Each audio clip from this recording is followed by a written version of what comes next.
예수님께서 2000년 전에 이 땅에 오셨습니다. 구원하러 오셨습니다. 그런데 예수님이 오신 때가 정말 타이밍이 절묘합니다. 하나님께서 때를 정하셨으니 그 타이밍이 얼마나 절묘하겠습니까?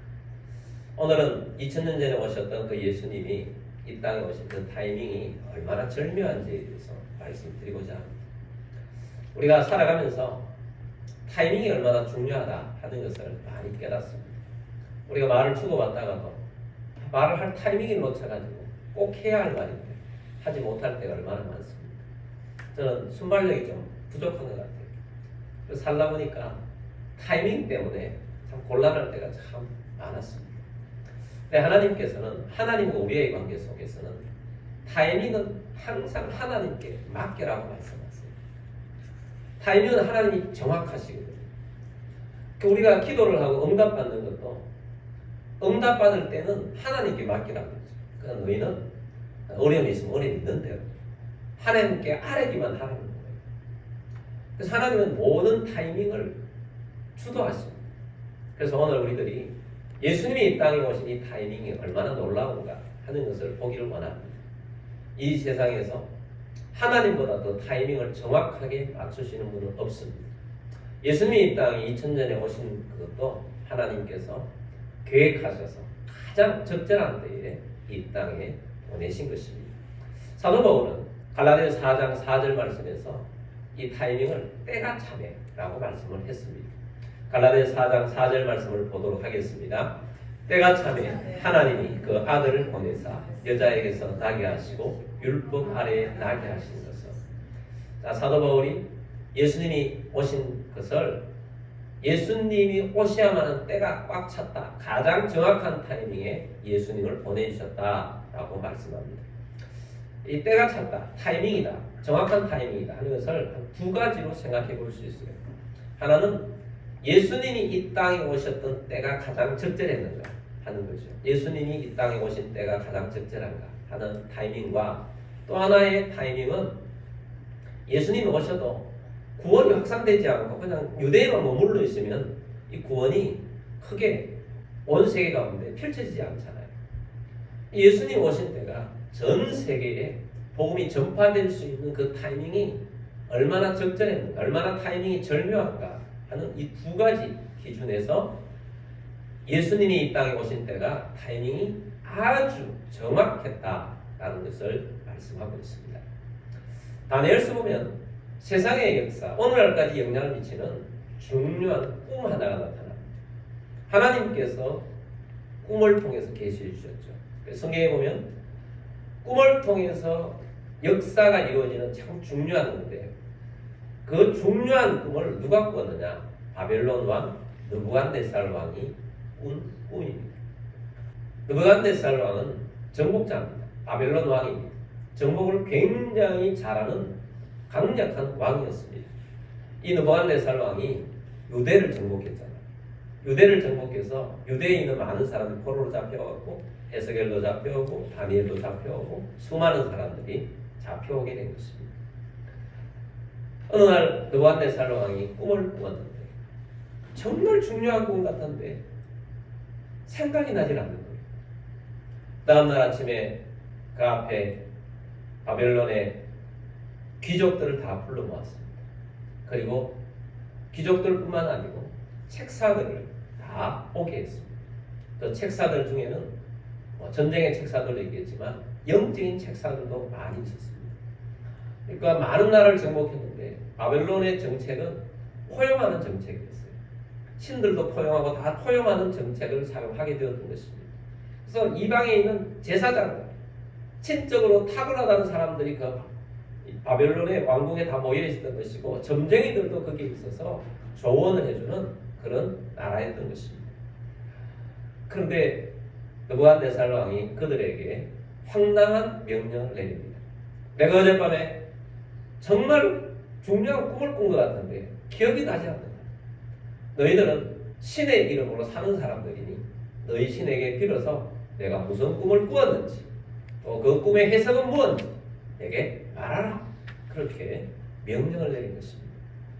근데 그들은 황당했습니다. 지금까지 꿈이라는 것은 해석을 해줬는 거예요.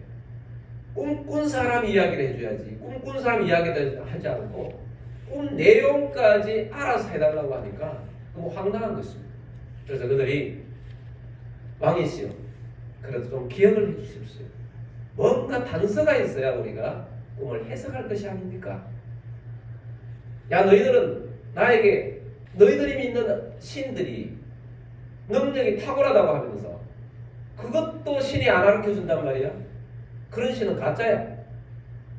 빨리 너희들이 내가 꾼 꿈을 알아내 라고 명령을 해. 그들이 부들부들 떨고 있는 가운데 그것을 못 알아내면 너희들은 다 지금까지 나에게 가짜를 소개한 거야. 모르는 자, 알려주지 않으면 다 죽인다. 그렇게 해서 이야기를 했더니 그들이 부들부들 떨고 있는 가운데 시간이 지나자 여봐라, 저 모든 사람들은 다 가짜이니 다 죽여없애라. 그리고 저들이 훈련하고 저들이 지금까지 책사로 캐고 있는 사람들도 다 가짜 같으니 다 죽여라 라고 해서 일거에 갑자기 모든 거기에 있던 책사들이 다 죽게 됩니다. 그리고 다니엘에게까지 영향이 미치게 되었습니다. 책사들을 키우고 있는 훈련장에까지 가서 다 죽이려고 이제 사람들을 보내서 군사를 보낸 것입니다. 다니엘에게도 찾아왔는데 다니엘이 무슨 이야기인가 하고 알아봤더니 그 위급한 순간에 그런 상황을 알게 된 것입니다. 다니엘이 그들에게 이야기합니다. 시간을 조금만 주시면 내가 우리 하나님 앞에 불어서 알려드릴 테니까 왕에게 시간을 조금만 달라고 허락을 받아주십시오. 다니엘의 영특함을 알고 있었던 주위에 있는 사람들이 왕에게 가서 다니엘이라는 유대 청년이 있는데 이 청년이 조금만 시간을 주시면 하나님께 물어서 알려준다고 합니다. 시간을 조금만 주십시오. 그렇게 해서 시간을 조금 확보를 하게 되었습니다. 다니엘은 그 위급한 순간에 기도의 중요성을 알았기 때문에 친구들 3명 사드락과 메삭과 아벳느고에게 기도를 부탁합니다. 그리고 자신은 와서 밤을 새워서 하나님 앞에 가서 기도를 합니다. 기도를 하는데 하나님께서 환상 중에 느부갓네살 왕이 꾸었던 꿈의 내용과 꿈 해석을 받게 됩니다. 얼마나 감사하겠어요. 그래서 다니엘이 하나님을 찬양하고 그 다음날 아침에 왕 앞에 나아가서 그 꿈 내용을 전달하게 됩니다. 느부갓네살 왕이 다니엘에게 너가 하나님이 해준다고 하니 받았느냐? 예, 모든 은밀한 것을 알려주시는 분은 하나님, 내가 믿는 하나님 한 분밖에 없습니다. 하나님께서 느부갓네살 왕께 꿈을 꾸게 하신 것은 왕에게 장래 일을 알려주시는 중요한 꿈을 꾸게 해주셨습니다. 그 꿈의 내용은 이런 것입니다. 왕께서 꾼 꿈은 엄청나게 거대하고 찬란한 신상 하나를 보셨고 왕께서는 그 앞에 계셨습니다. 그리고 그 신상은 어떤 신상이냐? 그 신상은 머리는 순금으로 되어 있었습니다. 그리고 가슴과 팔은 은으로 되어 있었습니다. 그리고 배와 넓적다리는 노스로 되어 있었습니다. 그리고 종아리는 철로 되어 있었습니다. 그리고 두 발은 일부는 철이요 일부는 진흙인데 진흙은 약하고 철은 강한데 서로 섞이지 않는 그런 신상을 보셨습니다.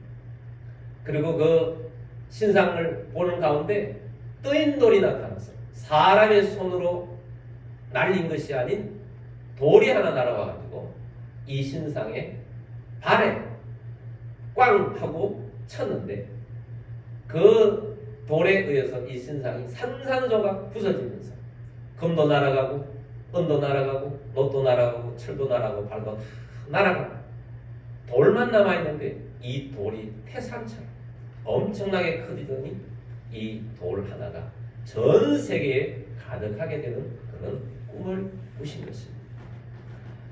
그리고 이 꿈에 대한 해석은 이런 것입니다. 금머리는 하나님께서 왕을 뜻한다고 하셨습니다. 하나님께서 당신 느부갓네살 왕에게 권세와 능력과 영광을 주어서 아주 영광스러운 나라를 만들게 해주셨습니다. 그러나 왕의 다음 나라는 왕보다 좀 못한 나라, 바벨론보다 좀 못한 나라가 일어날 것인데 그 나라는 은과 같은 나라가 될 것입니다. 그 다음 나라는 녹과 같은 나라가 나타나서 세상을 다스리게 될 것이고 그 다음 나라는 굉장히 강한 철과 같은 나라가 나타나서 세상을 다스리게 될 것입니다. 그리고 그 철과 같은 나라는 두 개로 나뉘어져서 서로 합하지를 못하고 있다가 그 안에 많은 여러 족속들이 들어와서 있는데 거기에 하나님께서 세우시는 한 나라가 서게 되는데 그 나라가 앞에 있는 나라들을 다 없애고 영원한 나라, 무궁한 나라, 없어지지 않는 나라를 세우게 될 것입니다. 왕께서 꾼 꿈은 이런 내용이었습니다 하고 해석을 해주게 되었습니다. 느부갓네살 왕은 다니엘의 꿈 해석을 듣고 다니엘 앞에 넉적 엎드려서 절을 합니다. 다니엘에게 있는 다니엘이 역사하고 있는 하나님에게 절한 것과 마찬가지인 것입니다. 그리고 그 꿈을 해석을 듣고 다니엘은 높은 자리에 세워서 다니엘 시대를 열어가는 중요한 그 장면이 다니엘서에 나타납니다. 역사가 그대로 진행이 됐습니다. 느부갓네살 왕이 꿈꾸었던 역사 그대로 진행된 것입니다.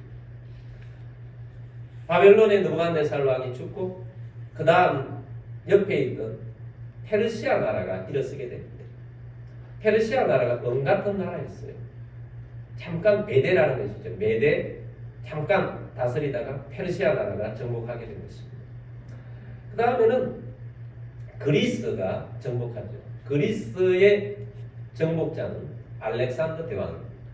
알렉산더 대왕이 정복하다가 죽고 밑에 있는 4명의 장군의 나라를 4나라로 분할해서 그리스적인 통치를 하는 시대가 이어지다가 그 다음에 이어진 나라가 로마 나라라는 나라가 굉장히 철같이 강한 나라, 군사력이 강한 나라가 전 세계를 다스리게 됩니다.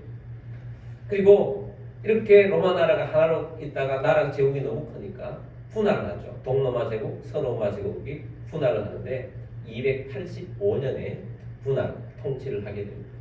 그리고 여러 나라들을 정복하면서 유럽에 있는 많은 족속들이 있잖아요. 많은 여러 민족들이 그 안에 섞이게 되는데 결국 그 안에서 예수님께서는 로마 시대에 이 땅에 오셨죠. 가장 최전성기에 예수님이 이 땅에 오시게 된 것입니다. 최전성기에 오셔서 핍박을 많이 당하다가 동로마 제국, 서로마 제국이 285년에 나눠졌다고 그랬잖아요.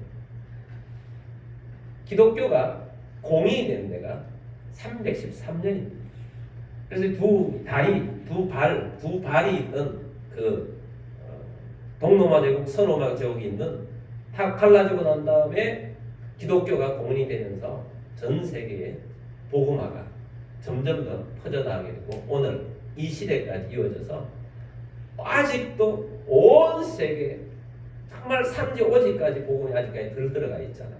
그래서 앞으로 그런 시대, 이 마지막 시대까지 오게 된 이 놀라운 느부갓네살 왕이 꿈을 꾸었던 이 역사가 있었던 것입니다. 자, 그래서 우리가 이것을 보게 되는데 때가 오늘 때에 대한 이야기를 하잖아요. 예수님이 오실 때는 로마 나라가 세계에서 가장 강했던 최강이었을 때 예수님이 이 땅에 오시게 된 것입니다. 시저 다음에 옥타비아누스인데 옥타비아누스가 다스리고 있는 바로 그때에 로마에 예수님께서 탄생하시게 된 것입니다. 두 가지 전제가 있었잖아요. 하나는 예수님이 오셨을 때 그 구원이 가장 적절한 때였는가. 그 다음에 예수님의 구원이 전 세계에 확산하는데 적절한 때였는가. 이 두 가지인데 먼저는 예수님이 이 땅에 오셨을 때 가장 적절한 때였는가 하는 것입니다. 자, 우리가 첫 번째 보도록 하겠습니다. 예수님의 구원 사역은 로마의 사형 제도 아래에 이루어졌다라는 것입니다. 자, 예수님이 이 땅에 구원하러 오셨잖아요. 그냥 구원이 이루어지는 것이 아니고 예수님은 인류의 모든 죄를 대속하시기 위해서 대속 제물로 오신 거예요. 대속 제물을 통해서 우리의 죄를 속량하신 거죠. 뭔가 우리가 빚져 있는데 누군가 와서 대신 빚을 갚아주는 것과 같은 거죠. 내가 죄 지은 것을 예수님께서 내 죄를 대신 죄의 대가를 저 주심으로 말미암아서 우리의 죄는 사라지고 우리가 의의 백성, 구원의 백성이 되도록 하는 것을 속량이라고 말합니다. 자, 갈라디아서 4장 5절 말씀 보도록 하겠습니다. 율법 아래에 있는 자들을 속량하시고 우리로 아들의 명분을 얻게 하려 하심이라. 아멘.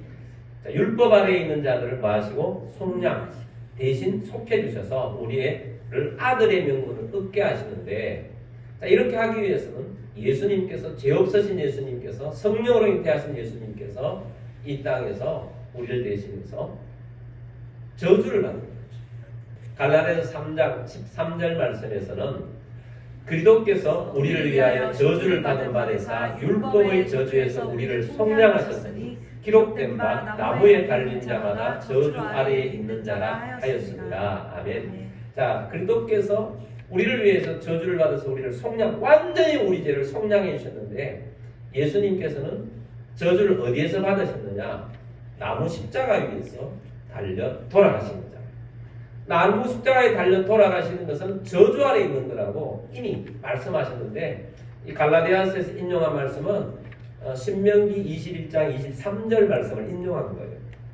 그러니까 신명기에서, 구약에서 나무에 달린 자는 저주받은 자라고 했는데, 때로 예수님께서 십자가라는 나무에 달려서서 처형을 당하신 것입니다. 그러면 십자가라는 사형틀은 로마의 사형틀이잖아요. 로마의 사형 제도 중에 가장 악랄하고 가장 무시무시한 사형틀이 십자가라는 사형틀입니다. 생각해 보십시오. 못딱 3개입니다. 못 3개. 여기 발에 못딱 3개의 나무에 달려서 그냥 달아놓는 거 아니에요. 그냥 나무에 달아놓는 거니까 달려있는 것만 해도 그냥 끈으로 달려있어도 힘들 텐데, 그냥 못 3개로 의지하면서 이제까지 피가 흘러도 조금씩 흐르겠죠. 움직일 때만. 어떤 사람은요, 건강한 사람은 안 죽고 일주일간 십자가에 달려있는 사람도 있다. 그 정도로 잔인한 형틀이 십자가의 형틀이라는 것입니다. 예수님께서 하도 채찍에 많이 맞아가지고 이미 피투성이가 되어서 올라가셔가지고 일찍 돌아가신 거죠. 강도들은 안 죽으니까 아예 그 무릎을 꺾어가지고 죽었다는 표시까지 나도록 하는 거 아닙니까? 그 정도로 무시무시한 사형틀이 로마의 사형틀이었다는 것입니다. 자, 예수님께서 이 땅에 오셔서 우리의 대속제물이 되시기 위해서 나무에 달리는데, 그 나무는 어느 나라의 사형틀이라고요? 로마의 사형틀이라는 거죠. 로마가 지배하는 나라에서 로마의 사형틀에 대해서 나무에 달리셔서 우리를 대신해 십자가 지시는 그 타이밍에 예수님께서 오신 것입니다. 그래서 예수님께서 로마의 지배하에서 오셨다는 것은 십자가라는 이 사형틀에 의해서 대속제물이 되시는 바로 그 타이밍에 예수님이 오신 것입니다. 예수님이 십자가 지시고 나중에는 너무 그것이 잔인하다고 해서 스스로 사형틀을 없앴어요. 그러니까 이 사형틀, 예수님이 우리를 위해 대신 죽으시는 바로 그 시점에 로마 나라에서 예수님께서는 십자가에 달려 돌아가신 것입니다. 그리고 그 당시에 예수님이 십자가에 달려 돌아가서 유대인들이 갈급했어요. 유대인들은 사실 하나님 믿는 신앙을 가지고 있으면서도 하나님의 벌 받아서 이방 나라의 바벨론에서 멸망당하고, 그 이전에는 이스라엘은 아수르에서 멸망당해가지고 그냥 세계에 그냥 흩어 사는 민족이 되었다. 나중에 70년 만에 하나님께서 돌아가게 하셔서 유대에 살다가, 그렇지만 또 정복당하고 또 정복당해서 거의 600~700년 동안을 남의 나라의 지배를 받고 살았죠. 물론 마카베 시대라는 한 100여 년의 독립된 시대가 예수님 오기 한 100여 년 전에 있었어요. 그 시대에 있었지만 로마에 정복당하고 정복당하면서 계속 정복을 당하는 피지맥 사람으로서 살아가면서 그들은 갈급함이, 메시아를 향한 갈급함이 크게 달아 있었던 거죠. 예수님이 로마 나라에 오셨을 때는 유대인들이 메시아를 향한, 우리에게 메시아가 오셔야 합니다는 갈망이 크게 달아 있었던 시기에 예수님이 오신 것입니다. 여러분, 이것은 굉장히 중요한 것입니다. 우리가 하나님의 백성이 될 때는 영적으로 갈급할 때 하나님 백성이 됩니다. 그냥 보통 때 하나님 백성이 잘 안 돼요. 영적으로 갈급해야 해요. 이스라엘 백성들은 600~700년 동안 남의 나라의 지배를 받으면서 영적으로 엄청 갈급한 시대에 있었던 것입니다. 영적으로 목마른 시대에 있었던 것입니다. 그래서 그들이 예수님이 메시아인가 아닌가 라고 하면서도 있었을 때 메시아 인정하는 사람도 있고 그냥 따라다니는 사람도 있고 의심하는 사람도 있었지만 결국은 성령이 임하셔서 그들 가운데서 바람이 불게 하니까 그냥 예루살렘과 유대와 사마리아에 있는 사람들이 유대인들이 또 각국에 흩어져 있는 많은 도시마다 뭐 에베소나 고린도나 이런 나라에 또 로마에 있는 도시들에도 복음이 오니까 그냥 복음이 불길같이 타오르던 것은 예수님이 유대 나라에 오시기에 가장 갈급한 시기에 심령이 메마른 때에 예수님이 오신 것입니다. 그래서 예수님이 오신 때가 가장 적절한 때가 차서 오신 것이다 하는 것입니다. 오늘날 우리가 1980년, 90년대에 우리나라에 큰 우리 기독교의 부흥의 시대가 있었다면 오늘날은 정말 좀 힘들어요. 전도가 잘 안 돼요. 영적 갈급함이 좀 줄어들었어요. 배가 불러요. 배가 기름이 지고 육신이 되고 영적인 갈급함이 오늘날 이 시대에 많이 줄어들었어요. 아프면 의료보험 제도가 잘 되어 있으니까 그냥 하나님 앞에 기도하기보다 하나님 찾기보다 병원에 가면 되겠다. 또 힘들고 어려워도 또 어디 가든지 뭐 조금이라도 하루하루 알바 자리가 있으면 먹고 살 수 있는 그런 기반도 있고 너무 힘들면 또 정부에다가 또 시에다가 요청을 하면 어느 정도 조금은 또 주기도 하고 그러니까 하나님에 대한 갈망이 오늘 이 시대에 많이 떨어집니다. 여러분 하나님에 대한 갈망이 생길 수 있도록 여러분 이 나라를 위해서 이 백성들을 위해서 많이 기도할 수 있게 되길 바랍니다. 영적인 갈망이 있어야 돼요. 영적인 갈망. 그래서 우리가 오늘 첫 번째 메시지는 예수님이 로마 시대에 오신 것은 십자가를 지시기 위해서 오셨는데 가장 적절할 때 유대 백성들에게 가장 준비된 때에 예수님께서 오셨다. 때가 차서 오셨다라는 것입니다. 다음 두 번째는 세계 복음화를 위해서 예수님이 오신 때가 가장 적절했는가 하는 것입니다. 너무 준비가 잘 됐죠. 세계 복음화를 위해서. 왜 준비가 잘 됐느냐? 로마라는 이 사람들에게 준비가 잘 되어 있었던 것입니다. 로마 제국이 유럽 전체를 다스리고 있었던 때이지 않습니까? 그래서 이것에 대해서는 한 세 가지로 말씀을 드리려고 합니다. 첫 번째는 세상의 타락이 심하여서 영적인 갈망이 있었다. 아이러니예요. 여러분 그리스 로마 신화를 읽어보셨습니까? 그리스 로마 신화를 보면 그리스 사람들 또 로마 사람들이 믿는 신들이 얼마나 타락을 많이 했어요. 신들이 탐욕이 가득해요. 정욕이 가득해요. 욕심이 넘쳐요. 신들이 폭력이 가득해요. 신들에게서 사랑이나 이렇게 불쌍해지는 것이 하나도 없어요. 로마 사람들이 믿는 신앙, 신들이 그러니까 그 신들을 믿는 백성들은 얼마나 타락을 많이 했겠습니까? 그 신들처럼 살아가는 귀족들이 얼마나 많이 타락했는지는 책자를 통해서 고전을 통해서 우리에게 많이 들려주고 있습니다. 그런데 이런 사람에게는 하나님의 형상으로 지원받은 양심이라는 게 있어요. 사람은 하나님의 형상으로 지원받았기 때문에 양심이라는 것이 있어서 그렇게 살면서도 이렇게 살면 안 되는데 라는 마음이 사람들 속에 생겨요.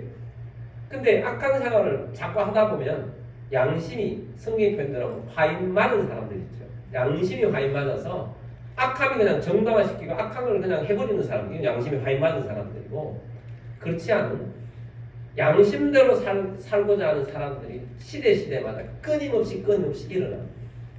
로마 시대에 지배계층들은 악함을 가지고 달려가지만 대다수의 중상층 이하의 로마에 있는 사람들은 선함을 갈구하고 있었어요.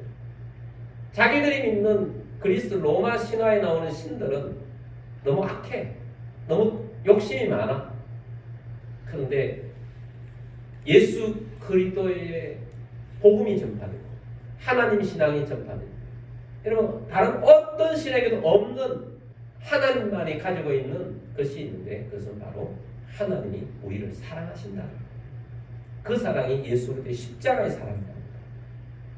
그래서 십자가의 복음을 들으면서 로마에 있는 많은 사람들이 이분이 진짜 참신이다, 여기에 참 하나님이 계십니다 하는 것을 깨닫고 그들이 사실은 영적인 갈망함이 있었던 그들이 하나님을 찾고 찾는 그런 신앙인이 되었기 때문에 로마가 권력자들은 예수를 믿는 사람들이 혹시나 자기들의 권력을 무너뜨릴까 봐 박해를 했지만 밑에 있는 사람들은 박해를 받으면서 예수를 믿다 300년이 지나니까 뚜껑을 열어보니까 대부분의 많은 사람들이 예수를 믿어서 대세가 되니까 공헌한 것 같아요. 대세. 기독교인들이 대세가 되니까 공인을 한 거예요.